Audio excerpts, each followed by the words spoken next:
Bienvenue sur le Digital News de la semaine 32 de 2025. Commençons par une préoccupation qui touche toutes les familles. L'impact des smartphones sur la santé mentale des jeunes. Une étude récente relance le débat en pointant le danger d'une exposition précoce, avant 13 ans, avec des effets délétères sur l'agressivité, l'estime de soi et l'anxiété. Les experts tirent la sonnette d'alarme, il est urgent de limiter l'usage des écrans et d'accompagner les enfants pour préserver leur équilibre psychologique. Cette question ne se limite plus aux parents, écoles et plateformes numériques sont maintenant désormais interpellées. L'innovation, oui, mais à quel prix pour la génération montante? Dans le même temps, l'IA continue sa marche triomphale. Microsoft vient de dépasser la barre vertigineuse des 4 000 milliards de dollars de validation, de valorisation, boosté par des solutions d'IA et de cloud. Ce cap symbolique montre la domination croissante des géants tech et laisse entrevoir une redéfinition des rapports de force sur le marché mondial. De son côté aussi, Microsoft accélère aussi sur l'IA créative avec GitHub Spark, un outil qui permet de coder par simple consigne en langage naturel. Développer une appli sans jamais toucher une ligne de code, ce n'est plus de la science-fiction, mais bien une réalité qui dessine le métier même de développeur. Toujours dans la course folle à l'IA, OpenAI fait parler d'elle à double titre, d'abord avec GPT-5, une version annoncée comme révolutionnaire et risquée. Le patron d'OpenAI, Sam Altman, prévient: les avancées sont telles qu'il appelle à une régulation internationale urgente, soulignant le potentiel systémique et les dérives possibles de ces technologies. Mais OpenAI ne s'arrête pas là, l'entreprise déploie également le projet Stargate en Norvège, un immense data center alimenté par de l'énergie propre censé rendre l'IA plus verte, ou du moins énergivore. De quoi montrer que durabilité et puissance de calcul peuvent, peut-être, aller de pair. Sur le volet vie privée, une faille a mis à nu les conversations ChatGPT sur Google. En quelques heures, des échanges supposés privés se sont retrouvés indexés, relançant le débat sur la sécurité des plateformes IA et notre capacité à préserver nos données dans un monde hyperconnecté. Ce rappel à l'ordre s'accompagne d'une évolution notable. ChatGPT se dote désormais de fonctionnalités pour détecter la détresse émotionnelle et offrir du soutien en santé mentale, positionnant l'intelligence artificielle comme premier interlocuteur bien-être à condition d'accepter ses limites. Et puisque l'intelligence artificielle explose partout, il fallait s'attendre à ce que les chiffres suivent. ChatGPT vient de franchir les 700 millions d'utilisateurs hebdomadaires.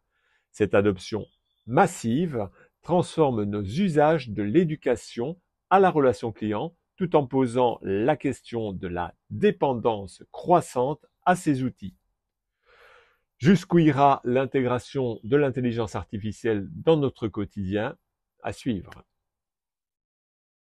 Parlons maintenant de la concurrence. Grok, l'IA d'Elon Musk, débarque sur X avec des conversations enrichies et la génération de vidéos à la demande, illustrant la montée de la multimodalité et de la personnalisation automatisée.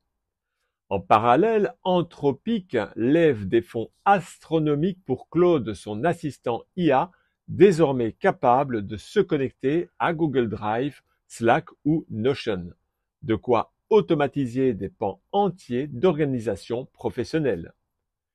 La bataille pour l'assistant numérique universel ne fait que commencer.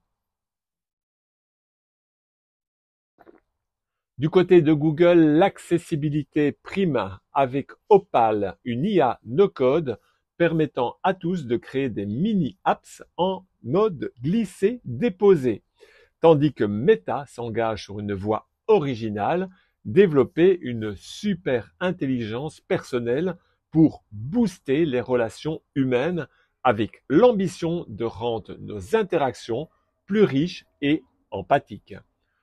Entre avancées technologiques et enjeux sociétaux, les géants redoublent de créativité et de stratégie. Meta, justement, n'est pas en reste. Le recrutement s'intensifie pour muscler ses équipes IA, notamment avec l'arrivée d'Alexander Wang de Scale AI. Mark Zuckerberg, lui, prophétise déjà la fin du smartphone, misant sur des lunettes IA connectées, un pari qui pourrait transformer nos usages bien plus vite qu'on ne le pense. Mais cette frénésie d'innovation n'est pas sans heurts. Meta critique ouvertement la surréglementation européenne, craignant de perdre du terrain face à la concurrence internationale.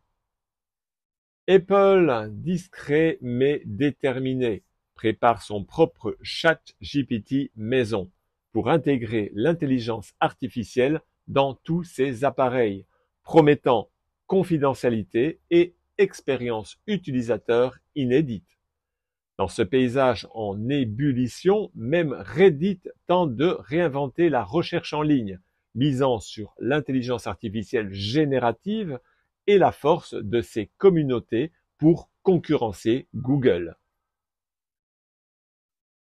Mais l'intelligence artificielle, ce n'est pas que de l'organisation ou du divertissement.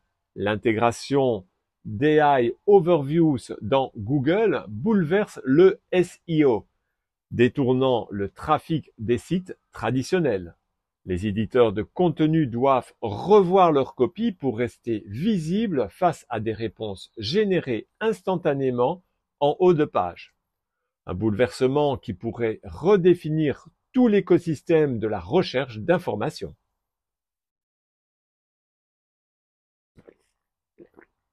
Sur les réseaux sociaux, la pression s'accentue pour proposer des environnements plus sains.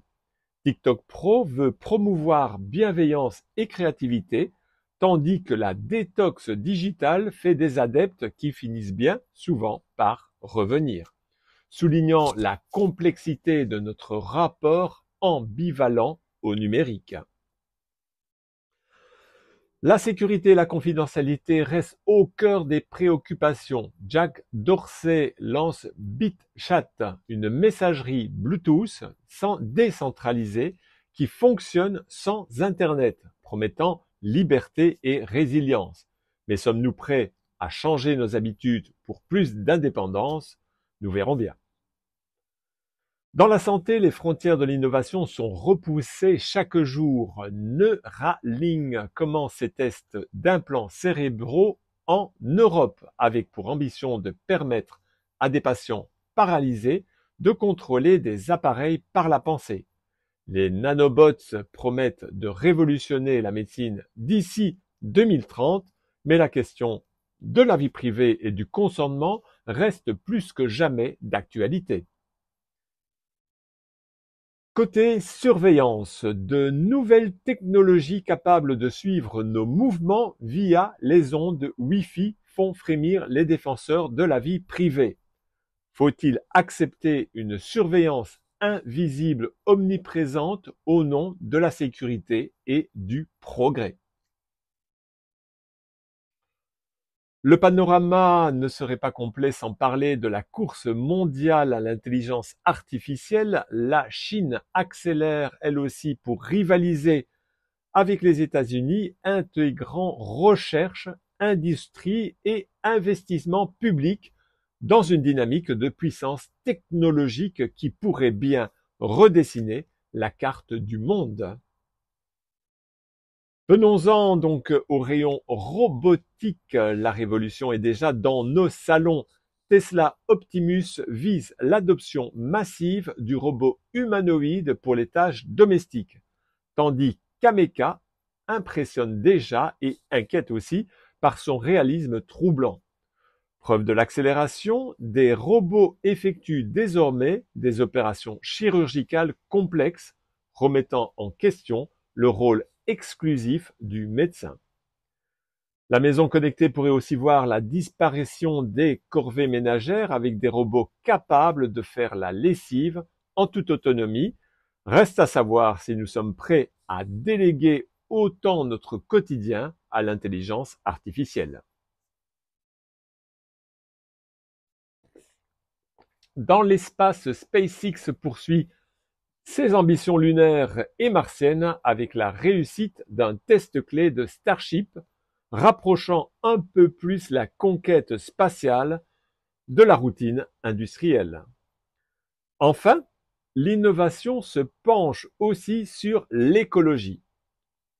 Une machine capable de transformer l'air en essence laisse entrevoir une possible révolution dans la lutte contre le changement climatique, à condition que la promesse tienne à grande échelle. Et voilà pour cette semaine sous haute tension digitale entre utopie, révolution et interrogation existentielle. Les innovations s'accélèrent, les frontières bougent et notre quotidien s'adapte, parfois à marche forcée, parfois avec enthousiasme. Rendez-vous dans ma bio pour en savoir plus. À la semaine prochaine pour une nouvelle revue de presse digitale. Merci.